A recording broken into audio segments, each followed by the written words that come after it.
Have you heard of skirt contouring? Do you know why you must contour your basic skirt? A well-contoured skirt gives the backside a perfect curve, but a non-contoured skirt will make the backside look flat. No matter how big or small your backside is, a well-contoured skirt gives the backside the perfect curve and it follows your shape perfectly. In this video, I'll be explaining how I made this skirt using a skirt contouring method, and here are pictures of some skirts that I have made using a skirt contouring method, and you can see the fit. I'm using a Duchess fabric and it is by 60 in length. On the by 60 part of the fabric, I'm going to place it on fold like this, and I'm going to place it on another fold. Just to make cutting it very easy, I'll place it on a third fold. I'm going to mark out 6 inches for the height of the gather and I'm going to cut it out. I'll place it on the fold and I'm going to cut out another one. This is to say I'm using 2 pieces of the by 60 length to make my gather. If you want more fullness, you can have a 3 piece of it.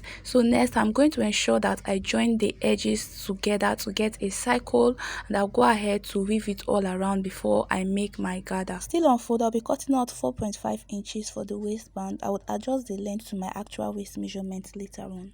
So I'll just open it up and divide it into two, one for the front and the other for the back. I placed the fabric on fold. Because my waistband is 2 inches high, I left my tape 2 inches upward. I marked out my hip line. For the full length, you add 1 inch to whatever your actual full length is, because the gather will be sitting 1 inch upwards. So because my chalk is not too clear, I went ahead to remark my lines with a bolder chalk. And I'll cut out the left half fabric. From the center, I'll measure my waist measurement divided by 4. Because I do not have a very fleshy stomach, I'll not be adding a front dart to my skirt. But if you have a fleshy stomach, you should do well to add 1 inch for your dart intake. On the hip line, I'll measure out my hip measurement divided by 4. On the full length, I'll mark out what I marked out as my hip line, and I'm going to go in by 1 inch. And I'll connect the marked out points together. So what I've just marked is my actual measurement. I'll be adding a sewing allowance of 1.5 inches on the waistline, the hip line, and on the full length. And I'll cut it out. And I'll also notch the front center so I will not mistake it for the down part. Next, we are going to be contouring the back part. Now I placed another fabric on fold and I marked out 1.5 inches for my zipper allowance, and I'm going to connect my marked out points together. I'll place my tape 2 inches upward. I'll mark out the hip line, the full length, and I'll cut it out just like we did for the front. After the 1.5 inch line, you are going to go in by 1 inch and you are going to connect this to the hip line. You can use a straight rule if you do not have a French curve. On the full length as well, you go in by 1 inch and you connect it as shown. Ensure you blend the hip part so it is not sharp. From that point I just mark, I'll place my tape there. I'll mark my waist measurement divided by 4, 1 inch for my dart intake. I'll mark out my hip measurement. On the full length, after my 1 inch mark, I'll mark out my hip measurement and I'm going to go in by 1 inch. And I'm going to connect these dots together. On the side now, I'll go ahead to add my sewing allowance of 1.5 inches on the waist, the hip line, and on the full length.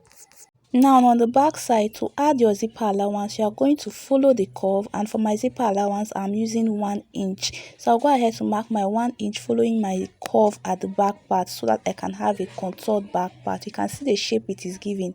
It is giving the back curve shape, and I'm going to go ahead to cut this out. Notch the zipper allowance point so you can differentiate between the back center and the back side. I'll go ahead to cut out the excess on the side. For the back, to fix our dart, you measure your bust span measurement divided by 2 plus half of an inch. I'll clip it for the both skirts. For the length of the dart, I'm using 5 inches for the dart length. I'm going to be using 0.5 inch to sew in the dart. I have sewn the dart for the both side, and I have gone ahead to close the back center because I want the zip to be at the side. But if you want the zip to be at the back, ensure you follow the curve when you are fixing your zip. I'll place the waistband on fold. I'll notch the center. This is the right side of the skirt. I'll flip it to the wrong side.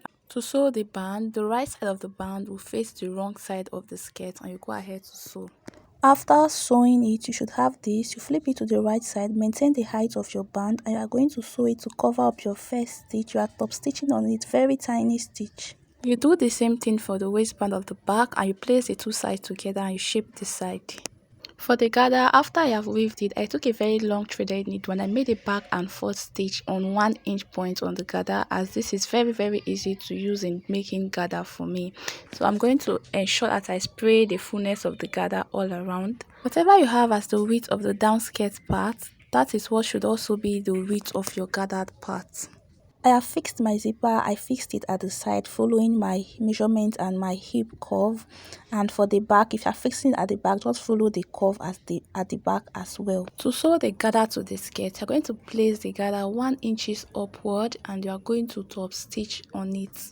So here's the final outcome of the skirt. Apart from the beautiful look of the skirt, you can see how contoured the back part is. Will you try this out? Please, if you try it out, do send me a picture of what you made. Thank you.